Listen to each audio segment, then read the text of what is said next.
Hello YouTube and welcome to One Canadian's Perspective. My name's Colin. First thing I want to say is apologies for not posting a video earlier. I was I was on vacation in New Brunswick, which is a very beautiful province. Yeah, would definitely recommend if you haven't been.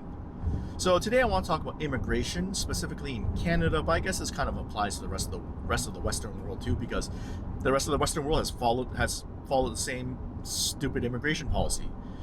But anyways, in Canada, immigration has exploded during the Liberal tenure, and I find it kind of funny that it's okay to talk about it now when I see the same names that used to call me racist or bigots when I brought it up a few years ago, right? In fact, our former SJW-in-chief, Justin Trudeau, called anyone who disagreed with his stupid policies a racist or a bigot.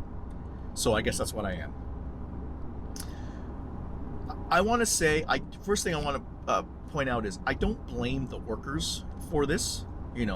I get it that people are leaving, they're leaving their home country because life there sucks, okay? And they're trying to build a better life here in Canada. Totally get it, totally understand, but it's the number of people that the federal government has allowed that's a problem, right?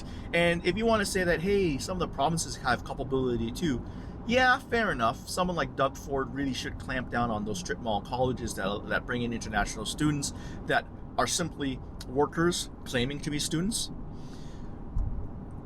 But, ultimately it is the federal government that controls the immigration policy. So it is their responsibility, whether people like it or not.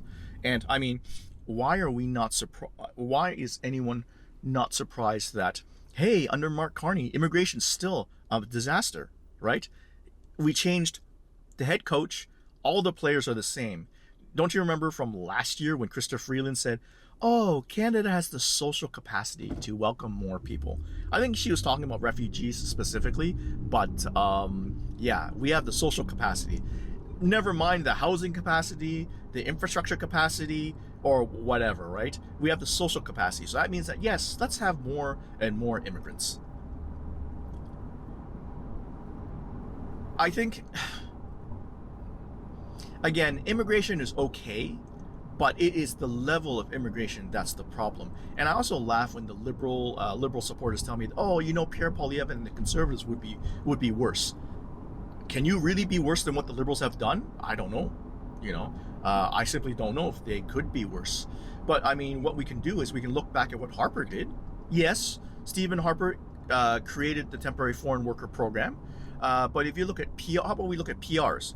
PRs, permanent residents under Harper, stayed at roughly the same 40-year average, which has doubled, I think, under the Liberals. And during the temporary foreign workers and whatnot, I think it was about tens of thousands per year, but under the Liberals, it's now millions, right? And I mean, everybody should care, not just kids looking to break into, looking for their first job, because it suppresses wages for everybody. Yes, it suppresses wages at the bottom right now, but if you work a cushy office job, or if you work in trades or whatever, a blue collar work, you can still be replaced by temporary foreign workers.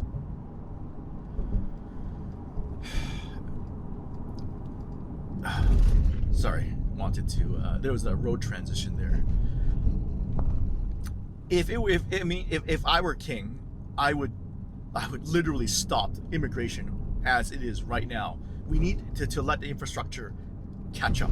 Infrastructure, services, and so forth.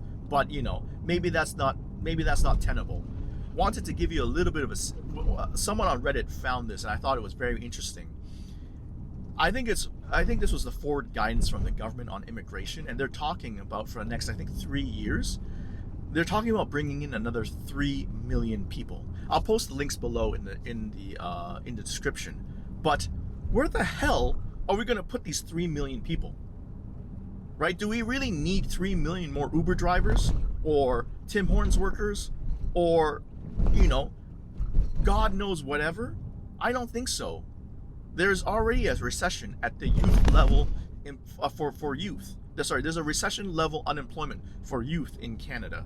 They can't get jobs because they're competing with temporary foreign workers. Yes, the jobs argue that they pay minimum wage or more or whatever, but a lot of these jobs, because the temporary foreign workers require, they need to be employed by said business to remain in the country. What do a lot of them do? They pay these temporary foreign workers less. They pay them less than minimum wage, right? In fact, there's a subreddit called LMIAScams, and it's great. It highlights all the bullshit that's going on right now. Like, for instance, in the GTA, I saw I think it was a subway operator trying to hire a food supervisor or something like that, and they're paying $36 an hour. I'm like, are you telling me in the GTA you can't find someone who want to work at Subway for $36 an hour? Sure, maybe kids can't get that job, but I am positive there are other Canadians, other people in the GTA that could work that job perfectly fine. Do you need to bring a temporary foreign worker for that? I'm glad that there's a movement to start to boycott these businesses that bring in temporary foreign workers for entry-level jobs and so forth, right? And I mean, this whole bullshit about elbows up, oh, we need to support Canadian business. Well, how about we support the Canadian business to support Canadian people, right? And not to mention that the bullshit of elbows up, I think it was the BlackRock's a reporter in Ottawa. I think they reported that it was a slogan that was workshopped by the Liberals in 2024. So it was not an organic uprising of Canadian feelings about Donald Trump and the U.S. And I think it just absolutely drives me nuts that the Liberals were able to fool enough boomers by fear-mongering about Trump. Oh, Trump this, Trump that. Yeah, Trump is so bad that the Liberals had to put the Canadian federal government on pause. First, Justin Trudeau had to prorogue government. Then he stepped down, and we had to wait for the Liberals to pick their goddamn new leader. Then we had to have an election. And then after the election, the Liberals, Parliament sat for, I think, 2 weeks, and then they're off for the summer. Yes, I know you can say that. Well, they're not technically off the books, and it's not a vacation. They're supposed to be meeting local constituents and whatnot. Yeah, sure, whatever. That's bullshit, okay? Because when Parliament is closed, Parliament can't do anything or react. And what have we got so far from this elbows up camp bullshit? Nothing. The Liberals have caved at every opportunity. The Liberals have caved. And they've given Trump exactly what he wanted. And it's fun to hear, Liberals say, well, Carney is, he's playing some 4D chess and trying to buy goodwill and all this, frankly, bullshit, saying, to justifying bending the knee to Trump.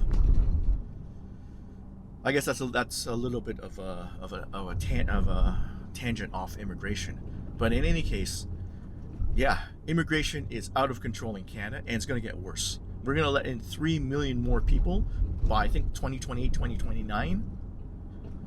If you think things are bad now, my God, things are going to get a lot worse. Please, please, please remember this during the next election, and do not be fooled by liberal bullshit. They haven't changed. They're exactly the same. The Liberals do not have any ideology. They do not believe in anything, which is why it's easy for them to change colors and change. The Liberals are the perfect party for you to put all your hopes and dreams onto, because they don't stand for anything. Anyways, that's a quick rant for today. Thank you for joining me, and we'll catch you on the next one.